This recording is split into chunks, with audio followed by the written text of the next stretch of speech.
A gente precisa procurar a justiça, mas é preciso também que alguns órgãos de defesa do consumidor se antecipem a essa necessidade. Por exemplo, quando a gente entra com uma ação civil pública, ao mesmo tempo você defende todos os consumidores envolvidos naquele assunto. A nossa Comissão de Defesa do Consumidor na LERJ, só para dar um exemplo para vocês, entrou com uma ação civil pública contra a exigência que o Denatran estava fazendo para a troca de extintor de carro. Troca de extintor de incêndio do carro. Todo mundo já tem o seu, é obrigatório na revisão, só que eles queriam trocar um, porque diz que aquele que a gente tinha não apagava o painel. Daí nós entramos com uma ação civil pública na área federal e ganhamos. O que significa isso? Ninguém precisou trocar o extintor de incêndio. E o que eles alegavam que não apagava o painel era ridículo, sabe por quê? Porque no painel vem escrito, não pega fogo, é anti-inflamável. Então, para que precisa um aparelho só para apagar uma coisa que não pega fogo? Então, essas ações abrangem o maior número de pessoas e são mais efetivas do que cada um ter que ir no PROCON ou na comissão fazer a sua reclamação. Mas no Dia do Consumidor, o PROCON colocou 2 unidades móveis para atender a população do Rio. Uma está na Praça 15 e outra está em Niterói, isso desde as 9 horas da manhã. Os funcionários lá estão orientando e tirando as dúvidas da população. Eu chamo o Fernando César, que está onde? No centro da cidade. Oi, está na Praça 15? Oi, Fernando, tudo bem? Oi, Cidinha, boa tarde. Tudo bom? Tudo bom. Hoje tô calma, hein? Hoje eu tô calma. Vamos lá. Olha só, Cidinha, vou te dar uma dica em relação à principal queixa do consumidor. Olha só, 60% dos casos, as queixas são contra empresas de telefonia. Ao meu lado aqui, Dr. José Bonifácio do PROCON, que vai conversar um pouquinho com a gente em relação ao Dia do Consumidor e também esse trabalho desenvolvido por vocês com esses postos móveis. Qual o tipo de atendimento que vocês estão dando aqui ao consumidor? Hoje é mais no sentido de fazer a conscientização do consumidor, mas também estamos aceitando denúncias, reclamações, queixas de todos eles. Estamos aqui distribuindo material educativo, material informativo, desde panfletos orientando a que loja ou posto mais próximo de sua casa o consumidor deve se dirigir, até a distribuição de formulários com projetos e leis aprovadas pela LERJ. Por exemplo, temos aqui hoje uma grande distribuição da lei aprovada, sancionada pelo governador, iniciativa da deputada Cidinha Campos, que regulamenta a questão do pagamento nos estacionamentos, que tem sido, de certa forma, de um modo geral, burlado, né? Então, há um trabalho hoje, eu diria que não ostensivo de fiscalização, mas aqui, na Praça 15 e na Praça Araribóia, em Niterói, a equipe de fiscais, de estagiários, advogados, funcionários administrativos também foram deslocados do seu serviço burocrático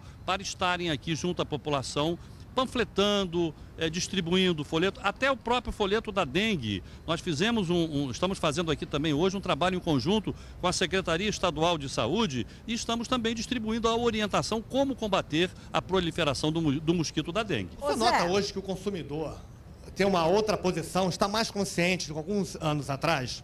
O consumidor ele está ficando mais consciente dos seus direitos, mas ainda o índice, o percentual de consumidores que não sabe da existência de um Código Nacional de Defesa do Consumidor, em qualquer cidade, em qualquer estado que ele esteja no Brasil, ele não tem conhecimento dessa lei, que é uma defesa por ele ser o lado mais frágil na relação do consumo. Você já tem uma pergunta para o senhor. Pois não. José Bonifácio, eu queria saber o seguinte, às vezes a gente faz a lei, o governador sanciona, o PROCON fiscaliza, mas o serviço não é prestado? Ou aquele que é o alvo do nosso objetivo, como os estacionamentos, por exemplo, eles sistematicamente violam a lei. Nesse caso, o que faz? O PROCON vai fechar o estacionamento? Cidinha, o Código de Defesa do Consumidor prevê a interdição do estabelecimento comercial. No caso, a interdição não do shopping, não das lojas, mas do estacionamento do shopping. Nós estamos com muito critério, sendo orientados pela assessoria jurídica do PROCON, já fizemos a consulta à Procuradoria-Geral do Estado, estamos em contato permanente com o Núcleo de Defesa do Consumidor, do Ministério Público e também do delegado da Delegacia de Defesa do Consumidor. Estamos na fase final. Eu não queria anunciar nem me antecipar, mas na próxima semana nós vamos ter estacionamento de shopping interditado por desrespeito à lei. Eu acho bom. Essa etapa é a etapa derradeira. É uma medida drástica, é uma medida dura, mas eles não estão respeitando, Cidinha. Eles não estão respeitando a justiça, eles não estão respeitando um diploma legal. A justiça já se pronunciou, o Tribunal de Justiça já se pronunciou, dizendo que a sua lei é constitucional. Pois é. Eu agradeço muito ao José Bonifácio, subsecretário do PROCON. Obrigada, Zé Bonifácio. Bom trabalho para você e parabéns pelo curto tempo que você está à frente do PROCON, pelo que você tem feito aí. Mas eles estão peitando a lei. Sabe quando é um desafio? Ela faz, o governador manda, mas eu não... A justiça determina, mas eu não obedeço. 4 PMs da UPP do Morro dos Macacos, em Vila Isabel, já foram afastados.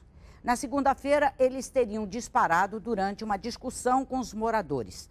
3 pessoas ficaram feridas. O motivo? Som alto em um bar. A reportagem foi feita pelo Fernando César. Vamos ver. A rotina dos moradores do Morro dos Macacos não foi alterada. Mas eles não falam muito sobre o que aconteceu na madrugada de segunda-feira. Mudou alguma coisa a relação entre polícia e moradores depois desse caso aqui, da segunda-feira? Bom, que eu saiba, não, senhor. Sobre alguma coisa, não? Não. O tumulto aconteceu em frente a este bar, na esquina das ruas Silva Pinto e Correia de Oliveira. PMs da UPP do Morro pediram que o volume do som fosse diminuído. Mas moradores reclamaram, xingaram e começou uma discussão.